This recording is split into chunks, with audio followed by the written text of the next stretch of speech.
Hey, what's up everybody? Welcome back to another 3D Hangouts. My name is Noah Wes. I'm a designer here at Adafruit. Joining me every week is Mr. Pedro. What's going on, everybody? I'm Pedro, Creative Tech here at Adafruit, and every week we come to share 3D printed projects featuring electronics from Adafruit. That's right. This is where we combine 3D printing, DIY electronics, and other crafts to make inspirational projects for you folks. Thank you so much for joining us today. Let's jump right into it. Today's coupon code is Paper Cuts. If you want to get anything in the Adafruit shop, please do so. It helps us pay bills and other things. You can use this up until 11:59 p.m. tonight. Works on everything except subscriptions and gift certificates, because that'd be weird. All right, cool. So we got some freebie deals going on. Adafruit.com/free is where you can get it. Get all the details on the freebie tiers that we have. And we have same-day delivery for fine folks in New York City. We still have that as an option. Very, very cool. CircuitPython meetings are every Monday at 2 p.m. If you want to join in, you can do so by joining the Discord channel. Discord.gg/Adafruit is the invite link for that. We got a lot of discussions and stuff. We'll talk a little bit about a new one that I've discovered and I'm really interested in. We got some newsletters as well. AdafruitDaily.com is the place to get daily newsletter stuff from Adafruit. You got to opt in. Go to the website, AdafruitDaily.com, and choose the categories that interest you. We also have a product-specific newsletter. This one's Adafruit.com/newsletter. So check that out if you want products newsletter. All right, we're going to jump right into this week's project, which we released over the weekend because there was a special show down in the Bay Area. So we're trying to coincide with this year's Bay Area Maker Faire, and Phil had a good idea on making a super simple Circuit Playground Express powered Makie waving robot. So it's all Papercraft. We have a little micro servo attached to that. We built some little standoffs using the 0.8mm chipboard, which we'll talk about in a little bit. And all it does, so this was written in MakeCode. So all it does is just wave. Yay. Super simple little Papercraft Makie for your booth or any event you want to greet people coming over. And it's a super simple little thing here. Nice little standoff on the back. It's just a right angle triangle cut at a slight little angle so it could stand up and withstand the weight of the micro servo and the entire body. This was all cut out using the Cricut Air Explorer. And we, of course, offer the SVG files for this. You can print your own. Did have to do a little bit of cutting up in terms of setting up the SVG files to have this all on separate layers. The way we should have done this, though, is had the red be the entire background and then had all the white actually go on as a mask over top. But for the sake of creating a interesting time-lapse video, we did cut all of these up. And you were mentioning before, this is going to be a lot more easier if you don't have a paper cutter. You can just use regular hand scissors to cut all these little pieces out. This is being supported by the 0.8mm chipboard, which the Cricut Explorer Air is able to cut with just the regular fine point blade that it comes with. And I think the real cool thing about this is the actual box design that Noah put together for this. This houses the Circuit Playground Express with the 4mm male to female standoffs on here. And it is completely parametric design, so it has a nice little flap here that opens up to reveal a nice little battery inside. So this definitely makes it a nice little compact circuit for doing simple little paper crafts for education in a classroom. You're able to have a nice little more polished project for this. And of course, like you were saying, you did release a whole layer by layer on doing the parametric design for this. So you can scale this up or down depending on what circuit you want to house on the inside. Forgot one thing that you did add on this. You did add some motion controls on there. Yeah, so what's really cool about this is that it's sort of a little platform, so maybe students can switch up the code using MakeCode. So huge shout out to Microsoft for coming out with MakeCode, which is a website that allows you to drag and drop code blocks that you can quickly develop little sketches. So this program here was put together using MakeCode, and we're actually going to take a look at it when we look at the guide. But a couple different things you can do with this is right now you have to manually hit these buttons and it changes the neopixels, which is really cool. But you could also, like Paige was showing, you can shake it to do a different movement, which is really cool. You can see the NeoPixels are showing up as a rainbow now because I shook it. And that's all really easy to do in MakeCode, which is awesome. Another thing that we like about the design here is that there's actually no soldering. This is all just plugged in together. These are these little special alligator clips that we started stocking in the Adafruit store. They have a male alligator clip here, and the other end is a male jumper cable, and all of your typical micro servos have a female jumper connector, so you literally just plug it into the jumper cable, which we can show inside here. If we open it up, you can see how it's super handy. How you just plug and play, which is really awesome. Also, you don't have to get this battery. The box accommodates for a AAA battery pack, which is what we like to use, especially with little kids, because you're less likely to puncture this very soft, delicate battery, which would make an interesting demo, but we're not going to do it today. So let's take a look at the learning guide and take a look at the steps, kind of walk through the process of putting together this project. That one, this one, what happened? And button mapping. Did I break my button dead. thing? There we go. What? Screen share. That is the wildest thing. All right, so here's if you go to learn.adafruit.com, you will see the Makie Paper Craft guide, which was published over the weekend. So we have a nice video that kind of excites and hopefully excites you to take a look at the project learning guide. Here are all the parts that are needed for this project. The battery pack, the micro servo, a nice hand assortment of the small alligator clips with the male jumper cables, and of course, the Circuit Playground Express. We also got some extra hardware bits like the M3 screws, the brass standoffs, and even the chipboard, which is a very specific sort of thickness that works well with a nice assortment or variety of different electronic cutting machines, or vinyl cutters as they're called. So we have all that listed, which is nice. Anything you want to say about the parts or anything? No, just I think I might have missed. Little hilarious here on how every time we come up with a project with the products that we need for the project, it's always out of stock. So don't forget to click on Thank you for doing that. So don't forget to click on that notify me when it's back in stock. If you want to build this project, you can actually build a playlist of all of these. We've just given too many out, for the free tier. I wonder if it's changed. Let me go real quick to adafruit.com/free. Hope they didn't change the freebies. What was that? It probably auto-filled something. It did. Nope, we still got the same deal. Whew. That's good. So yeah, go to adafruit.com for free. Get yourself a free Circuit Playground Express. Well, supplies last. Let's check out the circuit diagram. This is really fun and easy. So you put this together in fritzing. Again, no soldering required. You just plug in. You have three.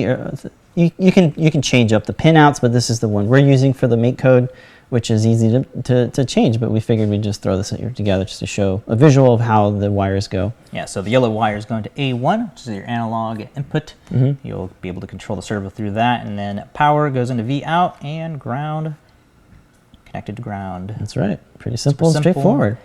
Let's jump into the code. This is very fun because we're using MakeCode. MakeCode is from Microsoft, and they have this sort of embed feature where you can share the code. It's interactive. You can modify it.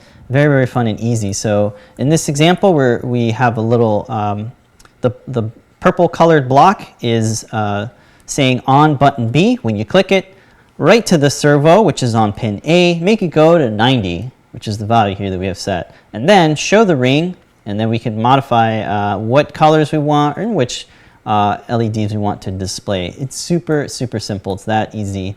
Same thing with on button A, on click. We want to write the servo to go to 0, which is kind of like the home center point. And then we want to show these different types of colored NeoPixels. And then on shake, because you can modify it to be on a different event, on the shake event, show a Rambo animation for 500 milliseconds, and then write to the servo pin A1, go to 170. So that is pretty straightforward, really fun and easy to put together as well. And there's lots of room for making it interact and change colors depending on temperature or depending on sound. So if you wanted to clap and make it move, that'd be really cool too. Most coolest thing in a classroom setting would be to activate the on clap activation for that. So super simple, you can go in here and drag these blocks around and experiment. It's pretty much how I did the drone claw, by just dragging things around until I got the action that I wanted happening through those blocks. So super easy to use. We are using the web USB portion of this to figure out how to set that up. We do have a guide linked to that and the web address that'll set you up with that. It's just a quick little pairing that you'll have to do with your Circuit Playground Express. Takes about a minute to do, and then you don't have to do it afterwards. You'll just download all that code directly into your Circuit Playground without having to drag and drop anything on your desktop. So super easy to set up. Definitely recommend trying that out. It is still in beta, but it works very good in our experience. Very cool. Loading that up. Yep. So if you just follow the link here, it has that special URL for the beta. Web USB is something that Chrome supports, only Chrome supports at this point. But again, it gives you direct access to your Circuit Playground, which is great. So you have your simulator over here on the right, and over here you have all the little blocks, code blocks that you can drag around and mess around with. So here's all the inputs that we were talking about. So on shake, on loud sound, on light dark, you get the idea. When the switch is moved, all this sort of stuff is here in the inputs. And then for the lights, this is all the NeoPixels type stuff. So you have some pre-canned animations. You can set all the colors to be a certain color, or you can use this show ring and then interact with this block. This is a really fun block, a really quick way to get custom colors in your NeoPixels. So you have an assortment of colors here. You can even make your own custom ones, I believe, which is really cool. So really making it really fun and easy to kind of experiment with different colors and things. There's a lot of other ones as well. We didn't even talk about the music one. So playing tunes. There's some pre-canned audio sounds as well, kind of like these chiptune type things. So like power up, power down, these type of things. Really fun. You can have this because there is a buzzer speaker on the Circuit Playground, so you can experiment with sound effects as well, which is pretty cool. All right. Yeah, so you can check out the code if you want it. It's right over here, but we encourage you to experiment and kind of play around with different ones. All right, now moving on to the assembly. We offer two different file formats for the vector graphics of the Makie Fair robot. The first one is the SVG, which is just your standard vector graphics. And those are nicely layered, so you have your cutting, no particular folding for this one, but you do have the separate layers for having your backing, which is pretty much just the whole body of it just merged into one. As a silhouette? As a silhouette. It makes sense, yeah. And then the other portions are all the little bits and pieces to create all of the parts of his arms and legs. Yep, maybe you're at a makerspace and you have access to a laser cutter. Those are going to want to use probably a DXF file format, which is from Autodesk. So we have those in two different formats, so you don't have to do the conversion yourself, which is really nice. So there is the way that we set up the graphics to have the compound paths work in this. This isn't a tutorial on how to set those up. We'll probably work on another one. Oh, I've been developing it for the past weeks now, which is something is work in progress. It's going to be an overall, like how to use the Cricut software to create these from scratch. So we'll look at those at a later date, but for the time being, this is just setting up this particular project. Yeah, well said. Yep. So the assembly is pretty straightforward. As the pieces get together, you probably want to use something like glue stick is what we used. Glue stick works really well. And then prepping, if you do want to have a little bit of articulation in the arms, you can cut the arm off. I didn't have it as a separate file just so that you can go in there, make it a little bit more easier when you're cutting out everything. Okay. Yeah. So you are going to have to do some cutting on your own for that. Not too difficult though. The thickness of it isn't that much. It doesn't make it difficult to cut. It's not like you're cutting wood or 3 millimeter plastic. Exactly. It's fine. You don't need a Dremel or a table saw to cut his arm off. So to hold up the servo, we're using just this little thin piece of the chipboard that was left over, and we're just folding this. I give you some sizes there, and I just measured what I had cut out. It's a 10 millimeter by 50 millimeter long little strip that we can fold up into the standoffs that will be required to screw into the micro servo. So we're just using super glue to hold that in. and then just using, just stacking, sort of just layering those on top of each other. And then doing the exact same thing with the actual arm. We're just measuring the servo horn for the little standoffs that will be screwed onto there. And this is a nice little technique for adding your electronics. You can just cut out pieces of your cardboard or chipboard or whatnot, and then have those layered on top until you have the desired height to fit on whatever standoff, in our case, the servo that we're holding on there. Cool.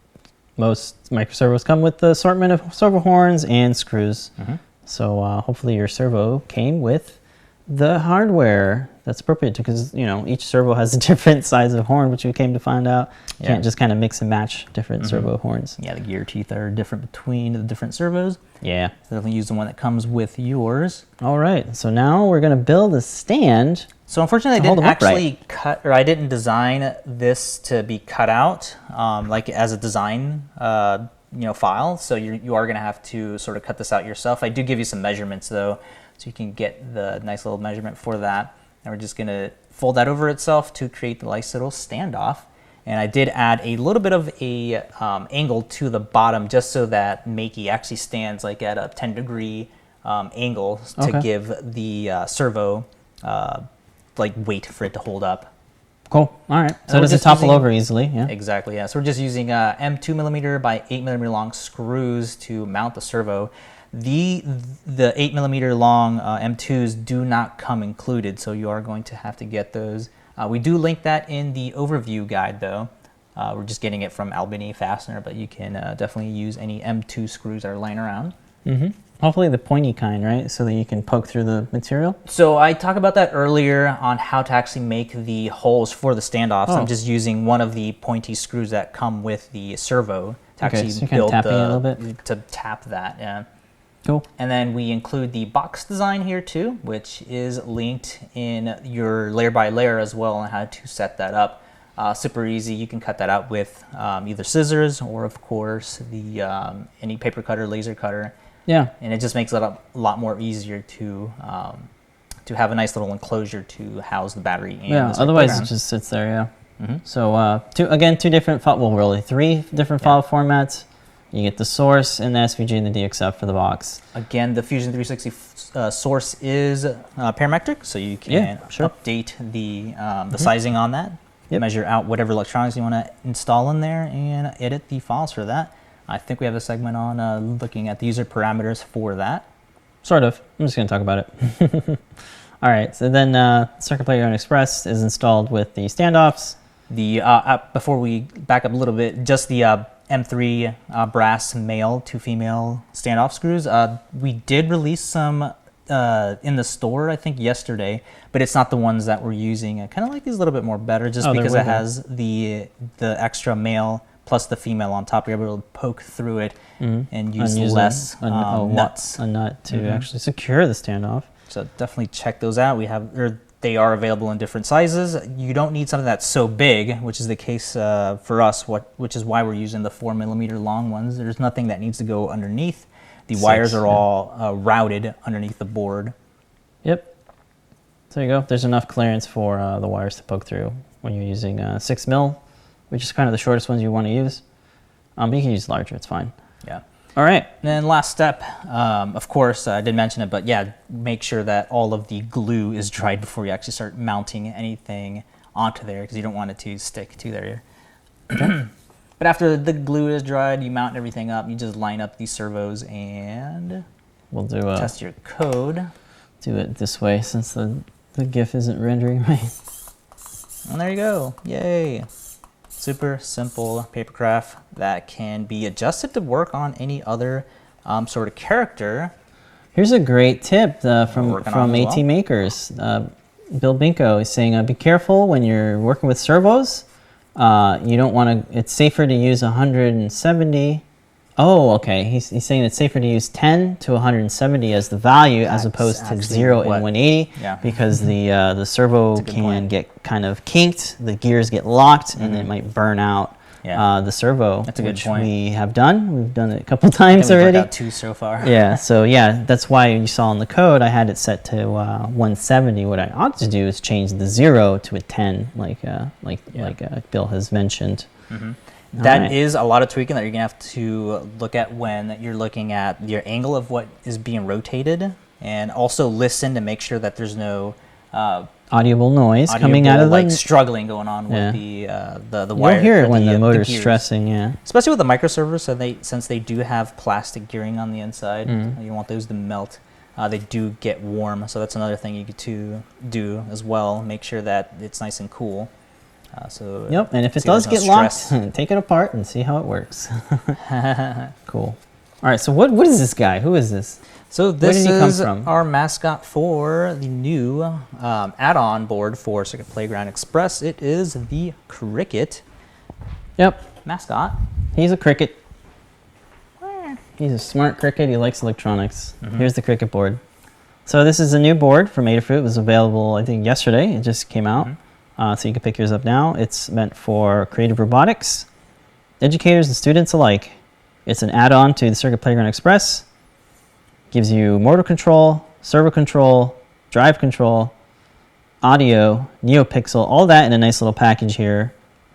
So you can do lots of different things, animatronics and the like. So what I want to do is share with you guys, what can you do with Cricut? Well, we have a playlist, Cricuts. So if you use the link down in the description, we have a playlist full of all the projects that Lamar and Phil have been putting together. It seems like they're coming out with one a day. We have 14 so far. The latest one is a nice take on trapeze robots. So it's kind of like this drone claw, not on a drone, but just a claw that releases the little mannequin doll at a certain point. So it's kind of neat.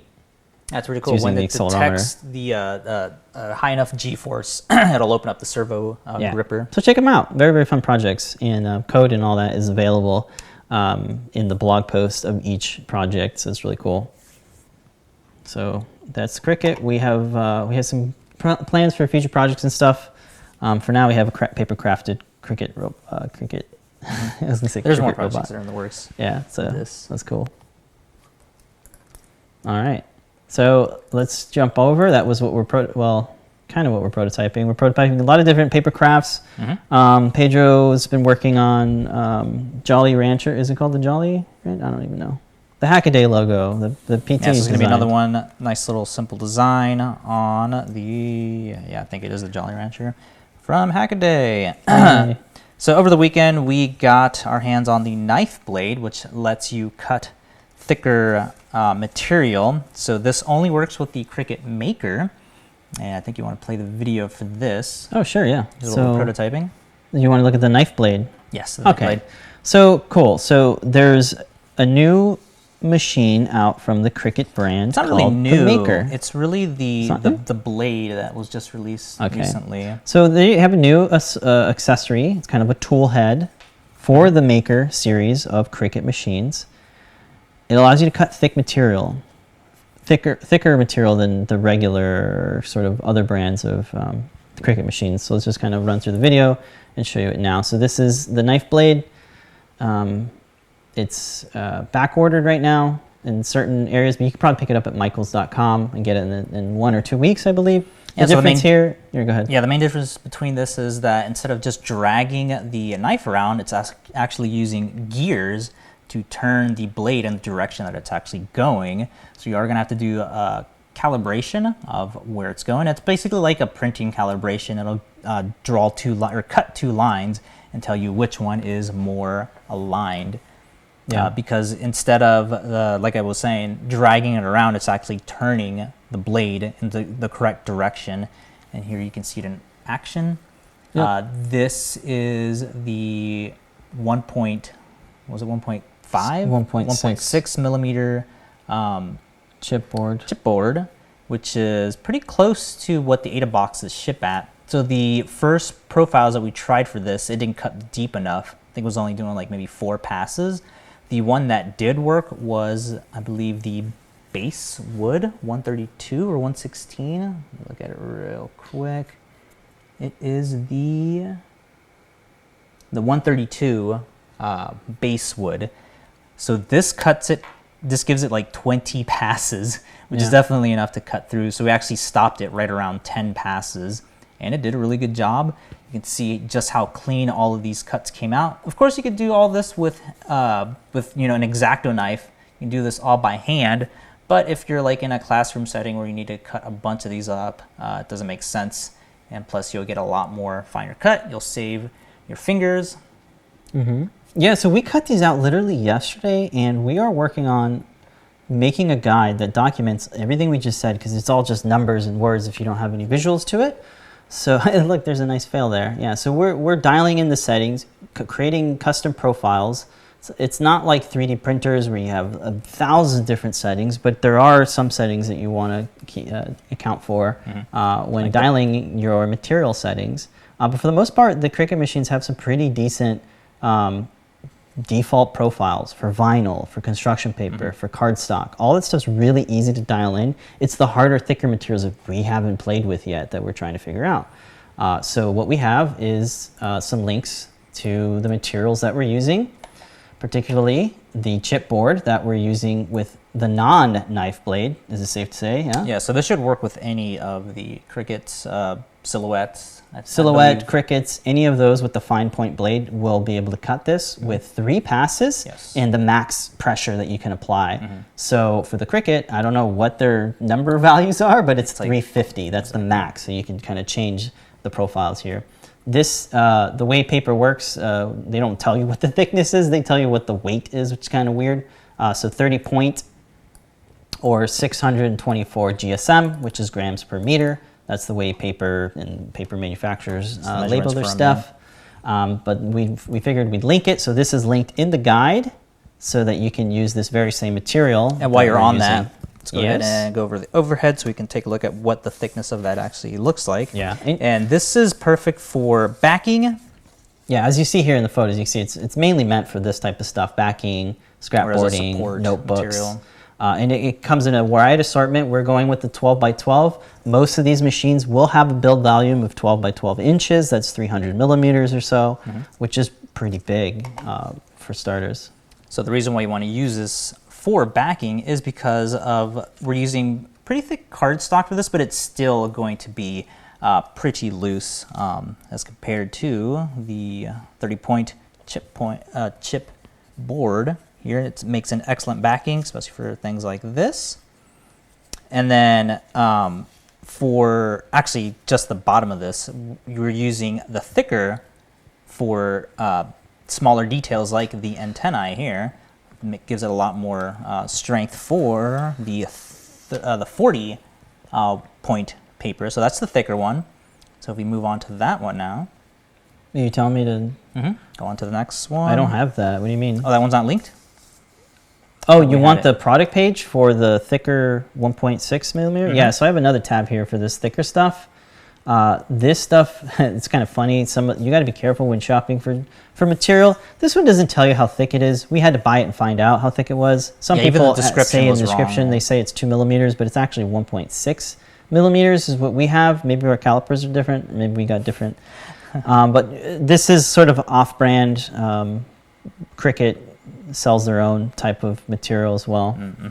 But there it is here on the product page. It's about the same price, 25 pack, 12 by 12 inch. You can get, this one's kind of cool because you can get different colors, so black. Should have got black, yeah. Or white. I like the brown, which is nice. And you can get it in different sizes if you want, 8 by 11, or more standard, even smaller, 4 by 6. But 12 by 12 is a great one to start. And again, this one only works with the Maker knife blade Cricut, not the Air 2 or the other. We did do a lot of trial and error trying to get that to work. We used the deep knife blade, which didn't work any better. The fine tip worked a little bit more better, but it's so confusing, guys. I can, like, if you not know anything about Cricut machines, it's gonna be like, what are they talking about? Deep knife? Fine. That's what we're working on. Documenting all the stuff, doing a brain dump and just jumping everything into a learn guide, and then we're going to clean it up and fix it as we go. But we're definitely going to make a video on how to use the Cricut machine for these projects, because we know it's something that's not really explained well. But here's more visuals. Yeah, but that's the main point or reason why we use the thicker part for this, because of the smaller detail it's able to maintain with like the antennae, and because this is pretty close to cardboard, which we want people to be able to cut through for using in the upcoming AdaBox 08 projects. We want to make sure that if all you have material-wise is the box that it's shipped in, we want to be able to make sure that these will work on there. So that's what we've been researching, experimenting for that. Cool, and I got a link from Bill Binko on the Discord chat room about this material. It's a rubber-like material he uses for gaskets. So he cuts out custom gaskets on his Cricut machine. Very cool. So here's some of that material. Seems pretty well priced. We'll have to get some and play around with it, but that's what's really cool about these machines is that there's so many different types of materials that you can cut. Yeah. Leather, fabrics, there's you can do a whole bunch of stuff. wood up to thin layers, 2.3. Thin layers of copper, so you could probably do some traces and things for maybe copper tape as well. You get a lot of different ideas with this. So very cool. Thanks for sharing that, Bill. Yeah, so a couple more Cricut projects in the pipeline. As you were saying, we will get a fully detailed, fleshed out how to actually use this, since the number one comment we always get, what was it? One of the ones that Bill said was that he tried using this before and the software was absolute crap.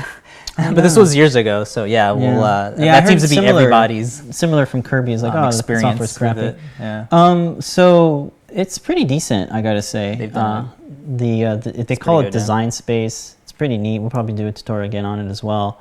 But it has some pretty decent tools for making your artwork, converting it over to making it cuttable. So it's kind of neat. Yeah. Cool. All right. So that's what we're prototyping. If anybody has any more questions about Cricut stuff, let us know. We'll get to it. So if you look over on the YouTube channel, we have a new layer by layer tutorial that is a nice 30-minute tutorial that walks you through step by step how to throw together a foldable box design using sheet metal tools in Fusion 360. So that's really fun. Learned a lot about foldable box designs and how to just use the flange tool in Fusion 360 to make a parametric box, which is kind of neat. So check it out if you haven't. If you have time for it, check it out. And thank you for the folks that did watch it and commented. Really appreciate that. Cool. Don't forget, coupon code is PaperCuts. While I get over the next sheet. Sweet. There's layer by layer. All right. Moving on to Shop Talk. Want to give an update and a reminder that if you are interested in 3D modeling and designing enclosures and different projects, all of the Adafruit boards and components are in CAD format, which you can download. And shout out to Chris Young for sending me some new parts that he put together. Our latest commit was a couple days ago, and he shared with me some parts that he designed in Fusion 360. He designed some generic headers for the feathers. So having all the pinouts and holes on the board is really important. So we're starting to do that more, and he put together some other parts here, the relay feather wing, which is something that's brand new, some stacking feather headers, and some standard feather header pins as well. So shout out to you, Chris Young, for putting those together. As he's putting up his projects together, he has to come up with the parts, and he has to model the parts that he doesn't have access to. So that's really nice. And this has been an ongoing thing that we've been trying to do, is to get all of our CAD parts on GitHub, which we've finally done. And we are still committing to the repo. So if you go to github.com/Adafruit and search for CAD parts, it'll just show right up. So if you guys have any CAD parts that you'd like to share with me, you can do so by hitting me up on the Twitters or Discord, which is probably better. So on the Discords. So there you go. Some more parts. And since we're in the subject of parts, forgot to mention the fritzing parts are also available there as well. We were talking about the circuit diagram. Yep, different GitHub repo, but the same GitHub profile of Adafruit. So just search for fritzing library if you want those fritzing parts. Yep, awesome. Especially for the alligator parts that were used for the circuit diagram. Yep. Search for Ada Gators. That got me. Cool. Don't search for alligator clips. Okay. And nice we the Rosies. We the Rosies, shout out. All of the parts have been Hopefully all of Hopefully the all the- required parts have all Yeah. been shipped out. We shipped out ours on, I believe, Thursday. The deadline was, I think, Sunday, the 20th. It is now the 24th. So if you didn't get to participate, it's over. So I hope you participated. But hey, they got all the parts are being made and shipped. We were able to ship out 5 of them. And Lamar put together a video with PT and team, kind of shouting out the builders. So again, it's a crowdsourced sculpture of Rosie the Riveter by Jen, who sculpted this and modeled it and partnered up with the team at We the Builders to separate it into thousands of pieces. And people can, well, they were able to download that and print it out and ship it to them and be a part of this crowdsourced project. So if you scroll all the way down, you can see all the team contributors. Wow, almost You 100. can see so many people, so many great faces. Japman, he did 32 of them. Becky did 19 of them. Wow. I think I saw Lon in here. Vladimir did 5. Here I am with my sunglasses. I did 5 of them. Oh, Liz did 6 of them. So shout out to everybody. I'm not going to name everybody's names, but hey, so you can scroll down you can and scroll look at down the and see all the avatars. different names and stuff. So shout out to everybody who participated. And hopefully we'll get to see this thing built and assembled. So the big question is, what color did we use? Oh, yeah. What color did we use? Here it is.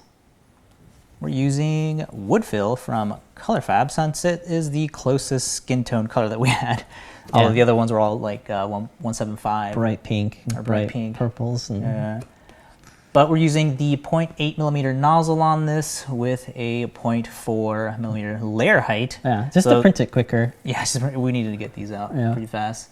About 10% infill. No, actually with 20% triangle. infill. Oh, Yeah, I pumped it up to 20 Okay. because I wanted it to be a little bit more hardy. Because it's wood, it's a little soft, so I wanted a little bit extra rigidity. Not super soft though. Yeah, not super soft. It's nice and strong, but light. Which Yeah, is it's got what a I really coarse like about material, this. so hopefully you don't have to sand it down to attach it to the other parts, but we'll see.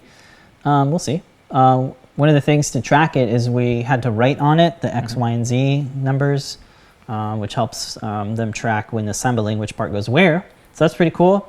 So 5 different ones, 5 different time lapses. Most of them are squares, but hey, it's fine. Too interesting, but Yeah, that's fun. there they are. Yep. Super cool. Hope they So- are able to utilize these. Like you said, this shouldn't require any sanding, just like Hopefully. with flush cutters. Yep. You remove So- any bits. They'll be putting it together at the NomCon event, which is happening on a certain date. I just saw the little right over date. here. You I scroll think that was the by. deadline. Oh, okay. Yeah. The deadline is May 20th. We got that. Yeah, Very 2,625 parts. Very awesome. And I like the recent activity showing who's doing what, who just shipped. Most of the people are shipping things now. As you can see here, they have 1,800 parts that are in progress, 120 are still printing, 1,700 are still shipping. Super cool. And this is their 3rd or 4th sculpture that they've had crowdsourced. The URL says Project 8, but yeah, they've done this quite a few times. Different makers. Super or, cool. Can't wait to see inspiring this people. completed. Sweet. All right, now moving on over to sort of a community make this week that we put together. This week's Timelapse Tuesday is this really cool print-to-place lattice hinge storage box. Yep. This is a fun test for your printer. It's a print-in-place hinge. Lots of retraction movements. Part kind of grows here. Fairly thick as well. So what surprised me about this is the way that this little hinge right here, the way that it's printed so close to the main body, was able to still not fuse and has a nice little hinge action and a nice little lock part right there. So the lock part's just a nice little beveled, like half of a circle going into a nice little groove in there. Has some little bit of flex. It's able to click right in there. So I did fear that this was going to fuse the hinge part, so I did set the extrusion to 0.34 millimeters. You can actually drop that down to probably 0.32 for the extrusion width. And all I had to do was take like one of those spudgers and sort of just remove this, because it did have a little bit of retraction that not completely fused it, but had, they were between both parts, so you just had to clear that up a little bit. Okay. And that came off pretty well. I did have to do a lot of cleanup in between because the temperature was either set too high or the retraction speed was too low, so it did have a bunch of retraction deposits. Right. But I did go through each and every hole and clean it up. Okay. Probably printing it at 0.15 millimeter might be a little bit better, but it worked just fine at a 0.2 millimeter layer height. And I think the first thing you said was, "Oh, you're gonna go, catch some crabs with that drone claw now." Yeah, I thought that's what I was going to do. But it makes a nice little storage box for. I believe if you go to the Thingiverse, the profile, the designer for this, what he was using this for, or he made a couple of different size versions, was to use as storage for his ultrasonic cleaner. So you could stick the parts inside of here, so they're not flaring everywhere, floating everywhere. Okay. Do you want to take a look at the Thingiverse page? All right. Check out the This is Thingiverse actually a page for that. remix. So this was remixed by Paul the Simon. So he did some fixes so it would work with a 0.4 millimeter nozzle. Right. Okay. So he just thickened it up, I suppose. Yeah, go ahead and go to the original design, and you can see that there are a couple of different sizes and styles for that. And as he mentions in there, he designed this for his ultrasonic cleaner, so you can add his objects inside there. Sweet. And somebody was asking if this scales well. If you're scaling it up, it should be no problem. It's when you're scaling it down, you want to make sure that the thickness for that doesn't go lower than what you're able to extrude for your printer. Quick comment here from Bill saying that he always finds it odd having an extrusion with thinner than the nozzle tip. It works. Well, that's normally what the default profiles are. Yeah. Even I think Simplify does the exact same thing. Has it down to like 0.48. Actually, no, it's different. 0.48. Oh, they have it a little bit higher. Yeah. On the Ultimakers, it's like lower. It's like 0.35 or 0.33. One of those. But it works. It's just adjusting the feed rate and the flow. Gotcha. All right. Cool. But it works pretty well. So if you want to print your own, here's the Thingiverse page. We printed the optimized one, the remixed one rather, just because we thought it would be a little bit better on that machine, on the Ultimakers. John is saying, John K is saying that, yep, this will work great for his wife's jewelry when being cleaned in the ultrasonic bath. Yep. Awesome. Cool. Probably print the smaller one. I don't think this would fit our little one. Okay. But super cool print, testing out retraction settings. I now know I need to lower the temp and speed up the retraction on the Ultimaker 2. Sweet. All right, cool. So let's take a little dive into Discord. What's going on in Discord? There's a new channel, at least new to me, that's called Classroom. So over here in the sidebar, when you go to the Discord server, you can see there's lots of different topics, discussion. And one of them that got my interest was the classroom. There's an educator in here who has about 100 students. They're about 14 to 15-year-old students that are struggling with MakeCode. This is Microsoft's website that lets you drag and drop code blocks. It natively supports Circuit Playground. It supports Microbit and Minecraft and other things like that. There's more things happening as well with MakeCode. But anyway, they're struggling to kind of get past the sort of examples that they have. What's cool about MakeCode's website is they do have some demo examples for you to get started, but going past that to build your own thing can be a little bit challenging. So Mr. Trick here was kind of asking if there's any suggestions, and Caitlin's dad, who I'm a fan of, said, hey, why don't you try adding the A to the STEAM to make it, or STEM to make it STEAM. Add a little bit of art to the mix, make it interesting, make it more relative to the kids. Maybe they like Adventure Time, maybe they like Minecraft. Try to pick something that they like, maybe it's from pop culture or not, and turn it into something of a project. So what Caitlin's dad came up with is these little custom light up monsters. So he has an instructable on how he put together these cardboard creatures made out of cardboard and low cost materials using the Circuit Playground Express to make these light up monsters. But they don't just light up, they actually change color depending on temperature. So it's really cool because the Circuit Playground Express has lots of different sensors on it that you can configure in MakeCode or something else to make really fun projects. This is one that I really like as opposed to the octopus. There's like this little Domo-kun inspired monster. I think he named him Rowie. R-O. Maybe it's, yeah. I think it's your name. I don't know about that. I don't have a name on my hat. Anyway, very fun. Very, very kind of, look at him. R. Anyway, he has, Caitlin's dad has a bunch of different projects. And I like his style of like, kind of making these meme type projects. And that's probably what the teacher should say. Go follow Caitlin's dad and scroll through his her feed. If you can't come up with an idea to do with MakeCode there, then something else going on. Because he's got a ton of these releases where they are exactly what you said, just meme projects, taking an idea of pop culture and turning it into a nice little circuit playground, light up or sound activated. This is the Chilometer, right? Again, just pencil and paper. Or pen and paper. You can see this is a temperature sensor, and like winter is coming. You know, that's a reference to Game of Thrones. We have Ice Station Zebra. We have Motor Feather, which is like I think an internal joke or something. He double hockey sticks. Like it's just pretty fun. So lots of different project ideas, and just kind of working through the process of it, showing you how you put it together, which is really fun. So shout out to Caitlin's dad for sharing and coming up with such great ideas, and again, for helping educators in the channel, the classroom channel here. So check it out. Very fun. I would have to echo the statement that he said. Don't spend too much time on theory or Theory's getting great.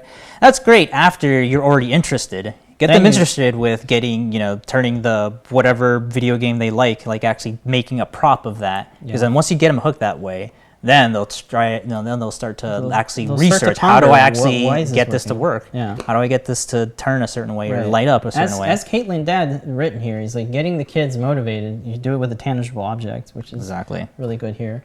So yeah, very cool.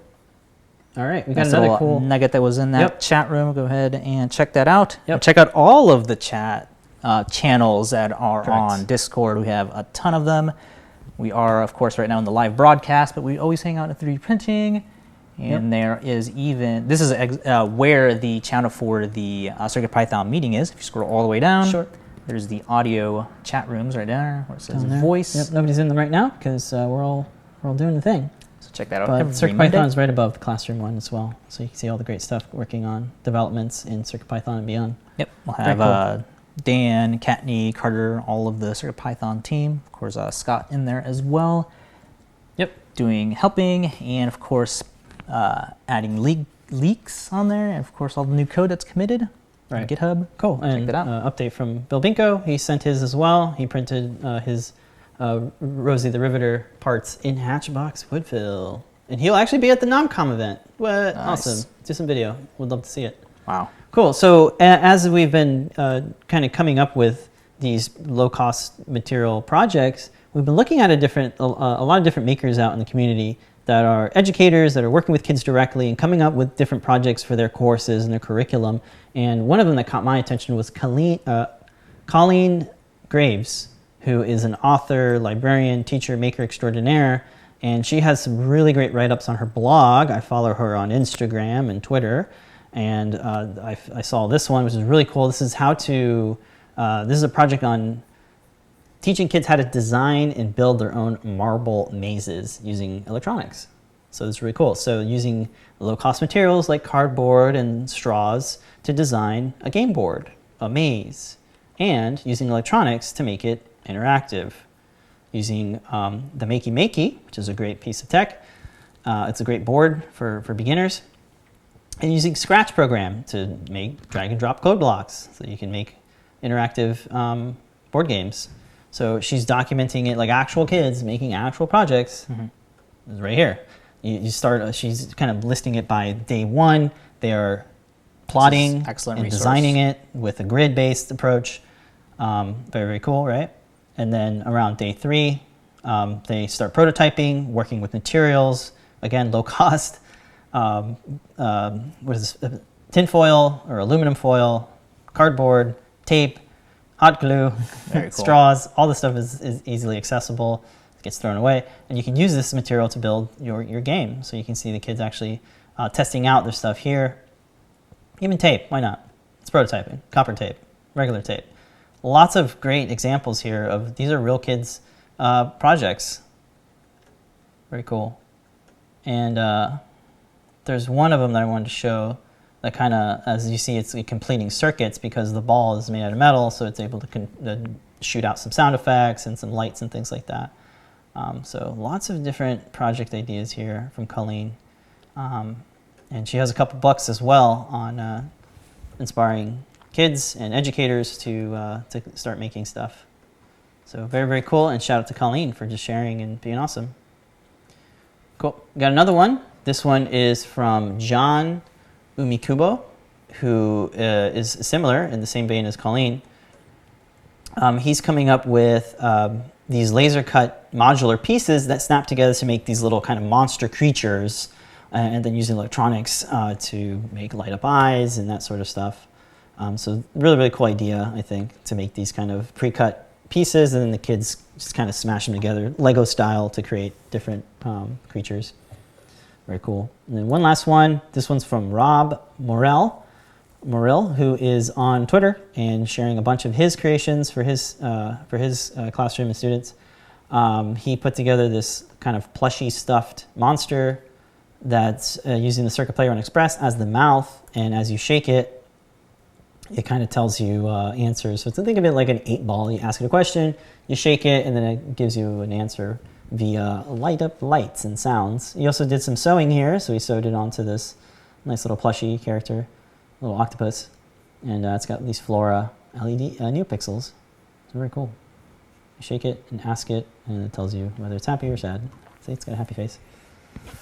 Pretty cool. So follow these awesome people if you're an educator looking for some great content and people to follow. Definitely inspired us to actually look at making some puppets now that we can cut some fabric. And thinking more about like, okay, so I'm making this project for educators, so how do I craft it in a way where they can easily integrate it into the course, right? Easy integration into the course. Yeah. Right. So that's what we're really trying to focus on.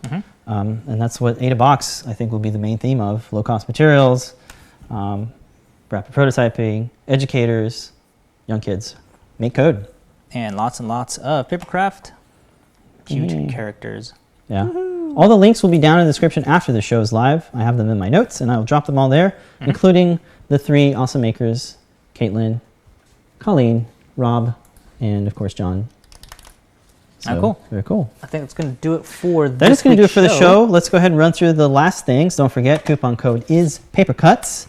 I actually only got 1 paper cut. That was me last week. In this whole week of all Papercraft projects. Yep. Use Paper Cuts to get 10% off your order. Works on everything except gift certificates and subscriptions. Yep. Expires at 11:59 p.m. tonight. Yes. Don't forget, today is Wednesday. This is the show day. This is where Adafruit does a bunch of shows. Tonight at 7:30 p.m. we have show and tell. So if you have some projects that you'd like to share with the world, you can do so and get a sticker and some other freebie stuff. If you attend, it's at 7:30 p.m. Sometimes, based on your project, you get a specialized iron-on badge. That's right. So if you did something, yeah. And we will be there, as always. And Ask an Engineer on tonight, again, at 8 p.m. Eastern Time. Full hour for Lamar and Phil. Let's see what new Cricut-inspired stuff we got cooking. Hopefully there's some new stuff there. And then tomorrow, special edition of John Park is actually earlier at 2 p.m. Eastern Time. I said that last week, but it's actually this week. So my mistake there. John Park, always fun, always great time, showing you how to build stuff with tools and using, and he's got some great segments like the MakeCode Minute, where he shows you step by step on how to put up some simple projects together using MakeCode. And he's been experimenting a lot with cardboard, cutting cardboard, making mechanisms, and check out the guides. John Park's been coming out with a guide a week and revving up to the AdaBox 08 release. Super excited. Very cool stuff. So that's pretty much it for the show. Don't forget, if you want to help support the team, you can do so by using coupon code PaperCuts. Supports everybody's Everybody's making habits. Yeah, everybody making habits. Sweet. So thank you guys. Oh, hey, Don just came in. Congrats, Don, on the win, on the second place of the. Check out all of the Maker Faire coverage that they had. I think they had like a 12-hour-long video on all of the interviews that they did, going to each booth. Some really cool, inspirational stuff there. I really like Ali, Tech Ali's talk at the DigiKey. Just talking about as a young maker, how do you get out there? And Sean from SparkFun. Did a great one on KiCad, KiCad and stuff, just yeah. PCB stuff in general, which is really fun. But that's it from us. Thank you guys so much for joining us. And what do we like to say at the end? Crickets? No. Don't forget to make a great day. Thanks for joining us, everybody. Bye, folks. Have a great one. Intro.